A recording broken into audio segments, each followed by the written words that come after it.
Guys, মোটরোলার phone launch হলেই যে বলি এটা এক অসম ফোন। এটা যে কেন বলি, এই ফোনটি তার এক বড় উদাহরণ। এটির নাম মোটরোলা H50 ফিউশন। এই ফোনটি আসলে H50 এবং H50 Pro এর মাঝামাঝি অবস্থান করবে। ফোনটি যেমন রয়েছে স্মুথ একটি ডিসপ্লে, তেমনি পাওয়ারফুল স্ন্যাপড্রাগন চিপ এবং ক্যামেরা সেটআপ। আসলে এই ভিডিওতে এই ফোনটির প্রাইস, গেমিং, এটার ক্যামেরা পারফরমেন্স সম্পর্কে সম্পূর্ণ ডিটেইলে জানতে পারবো।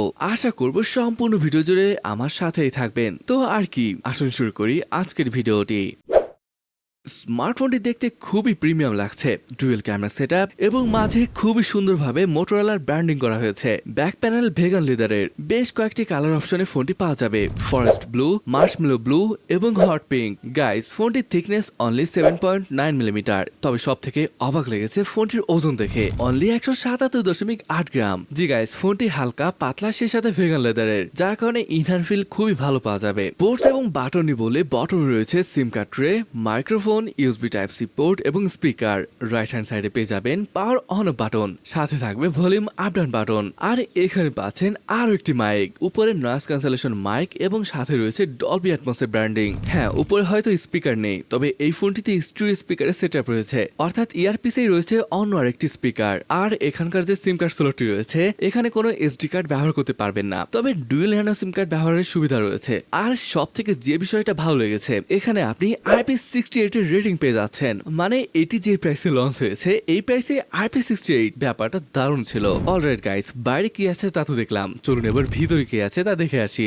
স্মার্টফোনটিতে ব্যবহার করা হয়েছে 6.67 ইঞ্চের FHD+ POLED প্যানেল। এটি 10 বিট ডিসপ্লে এবং দারুণ ব্যাপার হলো ফোনটিতে 144,000 ফাস্ট রিফ্রেশ রেট রয়েছে। এটা আমার কাছে দারুণ লেগেছে। আর যদি বলি স্ক্রিন টু বডি রেশিওর কথা, দেখুন, একে তো কার্ভ ডিসপ্লে হয়, সাইডে বেজেল খুব একটা দেখা যায় না, সেই সাথে উপরে বেজেল এবং চিনকেও খুব পাতলা করা হয়েছে। 1600 নিটসে পিক ব্রাইটনেস রয়েছে, যেটা আপনাকে আউটডোরে দেখতে ভালোভাবে হেল্প করতে পারবে। আর ভালো ব্যাপার হলো এরকম সুন্দর একটি ডিসপ্লেকে প্রোটেকশনের জন্য ব্যবহার করা হয়েছে কর্নিং গোরিলা গ্লাস 5। স্পেসিফিকেশনে বললে স্ন্যাপড্রাগন 7 এর Gen 2 চিপ ব্যবহার করা হয়েছে ফোনটিতে। দুইটা মাত্র ভ্যারিয়েন্ট রয়েছে, 8128 এবং 12256 জিবি। র্যাম টাইপ LPDDR4X এবং রম টাইপ UFS 2.2। আচ্ছা, 7 এর Gen 2 আসলে পারফর্ম কেমন করে? ফোনটির আন্তর্জাতিক স্কোর 6,10,000 উপরে আসে, যেটা বেশ ভালো বলাই চলে। গেমিং আপনি মিডিয়াম টু হাই সেটিংসে পাবজি বা COD মোবাইলের মতো গেমগুলো বেশ স্মুথলি 60 FPS এ খেলতে পারবেন। আর গেনশিন ইম্প্যাক্টের মতো ভারী গেমগুলো অ্যাভারেজ ফ্রেম রেট 35 FPS পর্যন্ত পাওয়া যাচ্ছিল। এটা কিন্তু দারুণ একটা ব্যাপার। মানে এটি যে প্রাইসে বাজারে এসেছে, সেই অনুযায়ী আমি বলবো এখান থেকে খুবই ভালো পারফরমেন্স পেয়ে যাবেন। যাই হোক, ওএস নিয়ে বললে এখানে রয়েছে হ্যালো UI এর লেটেস্ট ভার্সন, সাথে Android 14 এর সাপোর্ট। আরো একটা দারুণ ব্যাপার হলো ফোনটিতে 3 বছরের মেজর আপডেট এবং 4 বছরের সিকিউরিটি আপডেট দিচ্ছে, যেটাও অনেক ভালো একটা ব্যাপার। ব্যাটারি রয়েছে 5000 mAh এর, সাথে রয়েছে 68 ওয়াটের চার্জিং। সেন্সর এখানে সবই পাচ্ছেন। ইন ডিসপ্লে ফিঙ্গারপ্রিন্ট সেন্সর রয়েছে, ফেস আনলক রয়েছে, আর এগুলো বেশ স্মুথ এবং ফাস্ট কাজ করে। কানেক্টিভিটির কথা আসলে এখানে Wi-Fi 6 রয়েছে, এছাড়া 5G, 4G VoLTE, Bluetooth 5.2 সহ NFC এর সাপোর্ট রয়েছে। এবার আসুন আমরা ফোনটির ক্যামেরা সম্পর্কে কথা বলি। দেখুন, দুইটা মাত্র ক্যামেরা সেন্সর রয়েছে, আর দুইটাই দুর্দান্ত।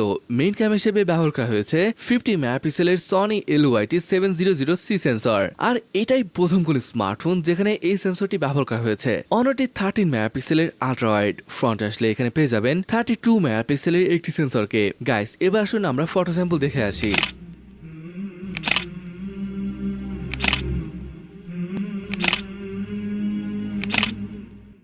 ফটো কোয়ালিটি বেশ ভালো লেগেছে, এর যে কালার, শার্পনেস সব মিলে বেশ ভালোই ছিল। আর যদি বলি ভিডিওগ্রাফির কথা, এর মেইন এবং সেলফি উভয় ক্যামেরা দিয়ে 4K 30 FPS এ শুট করতে পারছেন। এছাড়া ভয়েস এর সাপোর্ট তো থাকছেই। এই ফোনটির প্রাইস ইন্ডিয়ায় 23,000 রুপি পড়বে, যেটাকে টাকায় কনভার্ট করলে দাঁড়াচ্ছে 32,000 টাকার মতো। তো গাইস, ফোনটি ওভারঅল আপনার কাছে কেমন লাগলো সেটা কমেন্ট করে জানাতে পারেন। তাহলে আজকের ভিডিওটি এখানে শেষ করছি, দেখা হবে পরের ভিডিওতে।